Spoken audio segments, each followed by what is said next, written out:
दोस्तों जय हिंद। मजहब नहीं सिखाता आपस में पैर रखना। हिंदी हैं हम, वतन है हिंदुस्तान हमारा। जब मुल्क पे वक्त आया, सियासत चुप था, कुछ चेहरे उठे जो तिरंगे के साथ खड़े थे। जिस वक्त पूरा देश एक बड़े संकट में गुजर रहा था, जब लोग उम्मीद छोड़ चुके थे, जब मीडिया टीआरपी में और राजनीति नफरत में डूबी हुई थी, तभी कुछ आवाजें उठी जो मजहब, जाति और पार्टी लाइन से ऊपर थी। आवाजें जो कह रही थी, पहले देश है बाकी सब बाद में। इन अफवाहों में वो नेता जिन्हें आज भी कई लोग विरोधी हेमे से जोड़ते हैं, असदुद्दीन ओवैसी, अमर अब्दुल्ला और शशि थरूर। लेकिन क्या आपने कभी गौर किया कि जब बात भारत के सम्मान की आई तो इन्हीं नेताओं ने सबसे बुलंद आवाज में भारत का झंडा उठाया।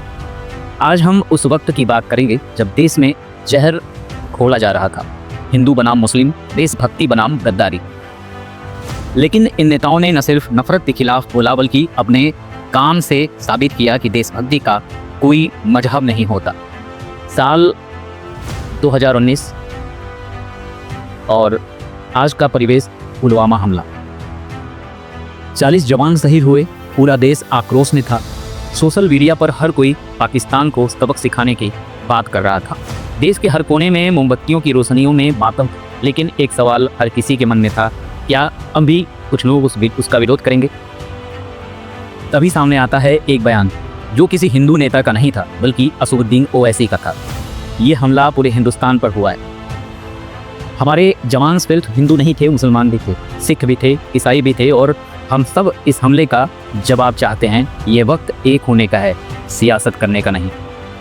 सोचिए, ये वही ओवैसी हैं जिन्हें कुछ लोग कट्टर मुसलमान नेता कहते हैं।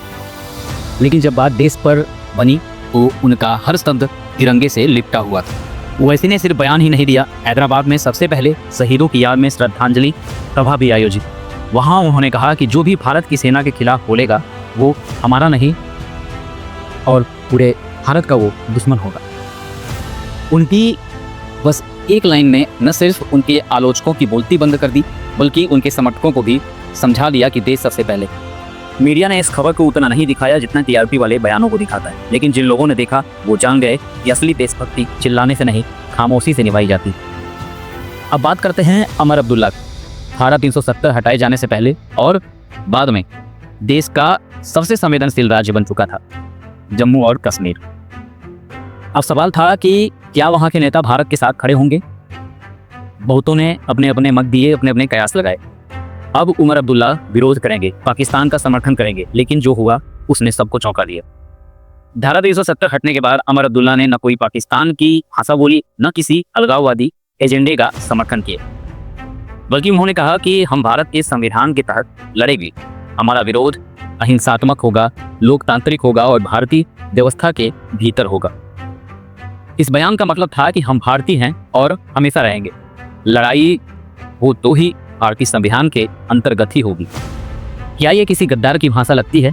नहीं, ये उस इंसान की भाषा है जो हर आलोचना तय कर भी देश के साथ खड़ा होता है। आगे बढ़ते हुए बात करते हैं तीसरे किरदार की, जो थे शशि थरूर।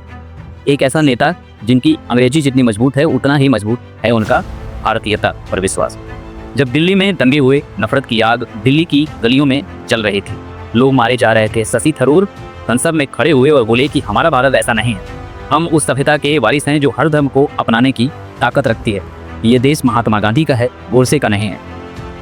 उनकी आवाज़ कांप रही थी, लेकिन उनके शब्दों में वो ताकत थी जो संसद में बैठे हर शख्स को सोचने पर मजबूर कर रही थी। अब शशि थरूर ने उस वक्त याद दिलाया कि भारत की आत्मा को कोई सांप्रदायिकता नहीं मार सकती। उन्होंने अपने कुछ लेखों में, भाषणों में, अपने इंटरव्यूज़ में हर बार यही कहा कि मजहब नहीं, इंसानियत और संविधान हमारी पहचान है। तीनों नेता अलग पार्टियों से, अलग विचारधाराओं से, अलग बैकग्राउंड से, लेकिन एक बात में समान थे। जब देश संकट में था तो उन्होंने मजहब और राजनीति को पीछे छोड़ दिया। न ये हिंदू थे, न मुसलमान, न कांग्रेस, न AIM या नेशनल कॉन्फ्रेंस। ये सिर्फ और सिर्फ भारतीय ही थे।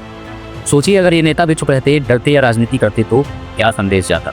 उस वक्त सोशल मीडिया पर एक वीडियो वायरल हुआ। एक मुस्लिम युवा ने ओवैसी की तस्वीर को झंडे के साथ अपने घर में लगाया और लिखा कि आपने दिखा दिया कि मुसलमान भी देश के लिए जीता है।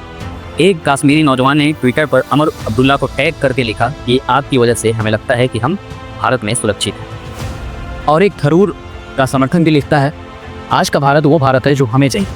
ये वो पल थे जब विरोधियों के नाम से मशहूर नेता देश के हीरो बन रहे हैं। आज जब देश में हर तरफ नफरत का माहौल है, नफरत का सूर है, हर कोई एक दूसरे को देशभक्त या गद्दार साबित करने में लगा हुआ है, तो हमें इन चेहरों को याद करना चाहिए जिनका काम उनके हासिल और उनके फैसले बता रहे हैं कि वतन से बड़ा कुछ भी नहीं होता। और कहानी यहीं खत्म नहीं होती, क्योंकि अगले कुछ समय के बाद इन नेताओं ने अंतर्राष्ट्रीय मंचों पर भारत का पक्ष रखा। कैसे इन्होंने देश की एकता को सबसे ऊपर रखा और कैसे एक आम नागरिक से लेकर संसद तक इनके शब्दों ने तस्वीर बदल दी। सियासत के बाजार में बिकते नहीं जो वो लोग अक्सर दिल से वतन पर मरते हैं, जो जुबां से नहीं कर्मों से बात करते हैं, वही असल में तिरंगे को सलाम करते हैं। अमर अब्दुल्ला और शशि थरूर ने एकजुटता और इंसानियत की आवाज़ उठाई, और जब पूरा देश गुस्से और डर के साए में था, लेकिन असली इम्तहान तो तब होता है जब देश को अंतर्राष्ट्रीय मंचों पर अपनी सच्ची छवि दिखानी होती है।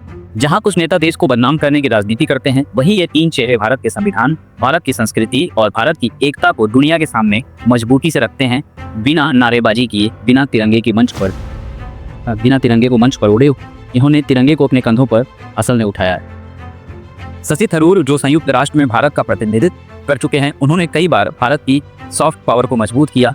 तब कुछ अंतर्राष्ट्रीय मीडिया हाउसेज भारत में हो रहे अल्पसंख्यकों के मुद्दों को लेकर आलोचना कर रहे हैं, तब थरूर ने दुनिया को जवाब दिया था कि भारत की आत्मा विविधता है, हम गलतियां करते हैं लेकिन हम उन्हें स्वीकार करके सुधारते ही। भारत एक जीवंत लोकतंत्र है और यहाँ आलोचना संभव है, यही हमारी ताकत है। जब लोग विदेश जाकर अपने ही देश को बदनाम करते हैं, तब थरूर जैसे नेता विदेश में खड़े होकर कहते हैं कि हमारे संविधान ने हमें वो ताकत दी है कि हम अपने देश को बेहतर बना सकते हैं। हम आलोचना से नहीं डरते, हम उससे सीखते हैं। एक बार एक पत्रकार ने पूछा कि क्या भारत में मुसलमान करने जी रहे हैं, तो थरूर का जो जवाब था उसको आपको जरूर सुनना चाहिए। उन्होंने कहा कि अगर डर होता तो ओवैसी जैसे नेता संसद में नहीं होते, अगर डर होता तो भारत के मुसलमान देश की सेना में भर्ती नहीं होते। डर नहीं है, ये संघर्ष है और हम मिलकर उस संघर्ष को हराने का प्रयत्न कर रहे हैं। अब जरा संसद की तरफ लौटते हैं। फिर जब नागरिकता संशोधन कानून CAA और NRC को लेकर देश में विरोध प्रदर्शन हो रहे थे, तब कई लोग सड़कों पर थे, लेकिन संसद में वो एक आवाज़ थी जो संविधान की किताब उठाकर खड़ी हुई असदुद्दीन ओवैसी। उन्होंने संसद में कहा कि अगर कोई मुझसे मेरी भारतीयता छीनने की कोशिश करेगा तो मैं संविधान की इस किताब को अपनी ढाल बना लूंगा। लोगों ने तालियां भी बजाई और कुछ ने उनका मजाक उड़ाया, लेकिन फिर बाहर देश भर में हजारों युवाओं ने हाथ में संविधान की प्रतियां पकड़कर प्रदर्शन भी किए। उस एक नेता ने जो मजहब की राजनीति करने के नाम पर बदनाम है और देश को संविधान का असली मतलब वो उसी दिन समझा देता है। क्या कोई गद्दार संविधान को इतनी शिद्दत से पकड़ता है? जम्मू और कश्मीर वो धरती जो देश की राजनीति का सबसे संवेदनशील हिस्सा रही है। 2010 हो या आज का परिवेश हो या 2023 हो, जब भी कश्मीर में हालात बिगड़ते हैं, सबसे पहले आरोप लगते हैं वहाँ के स्थानीय नेताओं पर। लेकिन अमर अब्दुल्ला ने हमेशा हर मंच से कहा कि हमारा विरोध भारत के खिलाफ नहीं है, हमारी लड़ाई अपने अधिकारों के लिए है और वो हम भारत के संविधान में रखते हुए लड़ेंगे। धारा 370 हटने के बाद जब अमर अब्दुल्ला ने 6 महीने की नज़रबंदी से बाहर आए, तब सबसे पहले उन्होंने कहा कि अब हम एक नई शुरुआत करेंगे और वो भारत का हिस्सा बनकर ही होगी। आज भी जब कश्मीर में तिरंगा दिवस मनाया जाता है तो नेशनल कॉन्फ्रेंस के कार्यालय में झंडा फहराया जाता है। अमर अब्दुल्ला वही नेता हैं जिन्होंने कहा था कि हम पाकिस्तान के एजेंडे पर नहीं चलेंगे, हम भारत का हिस्सा हैं और मरते दम तक रहेंगे और इसमें हमको गर्व है, इसमें हमें कोई भी आपत्ति नहीं। जब सोशल मीडिया पर हर तरफ नफरत का जहर फैल रहा था, तभी कुछ वीडियोज वायरल होते हैं। एक वीडियो में एक मुस्लिम महिला ओवैसी की स्पीच सुनते हुए रो रही थी और वो कह रही थी कि मैंने पहली बार महसूस किया कि कोई नेता हमें भारत का हिस्सा मान रहा है और हमारे लिए भी बोल रहा है। एक और वीडियो में एक कश्मीरी युवा बोलता है कि उमर साहब ने जो कहा उससे हमें लगा कि हम अकेले नहीं हैं, हम भारत के हैं और हम यहीं रहेंगे।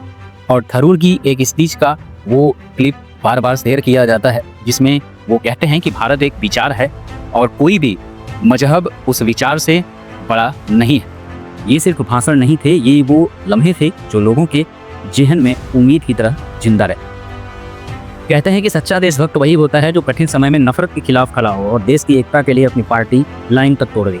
तो ऐसी जिन्हें मुस्लिम राजनीति का चेहरा कहा जाता है, अमर अब्दुल्ला जिन्हें कश्मीरी अलगाववादी विचारधारा से जोड़ा जाता है, शशि थरूर जिन्हें अति उदारवादी माना जाता है, इन तीनों ने जब वक्त आया तो एक बात कही कि देश पहले है और हम राजनीतिक एजेंडा उसके बाद देख लेंगे, उसके बाद समझ लेंगे, जब देश होगा तभी हमें, देश के बिना हम कुछ भी नहीं। अब सोचिए कि अगर एक दिन भारत के हर कोने में यही भावना हो कि मैं हिंदू हूँ, मुसलमान हूँ, सिख हूँ, ईसाई हूँ, लेकिन सबसे पहले एक भारतीय हूँ। एक मंच पर वो ओवैसी, थरूर और अमर अब्दुल्ला भी खड़े थे और हाथों में संविधान हो, ऐसा हम सोच सकते हैं, पीछे तिरंगा लहरा रहा हो और सामने खड़ी हो वो जनता जिसे हर वक्त ये बताया गया हो कि ये नेता देश के खिलाफ है। लेकिन उस दिन सच्चाई सबके सामने हो कि जब सारा सिस्टम चुप था तो ये तीन ही खड़े थे। क्या आप उस दृश्य की कल्पना कर सकते हैं? क्या आप उस भारत को देख सकते हैं? देशभक्ति अब नारे की मोहताज नहीं। अब देशभक्ति वो ताकत है जो तब भी बोलती है जब सर चुप होते हैं।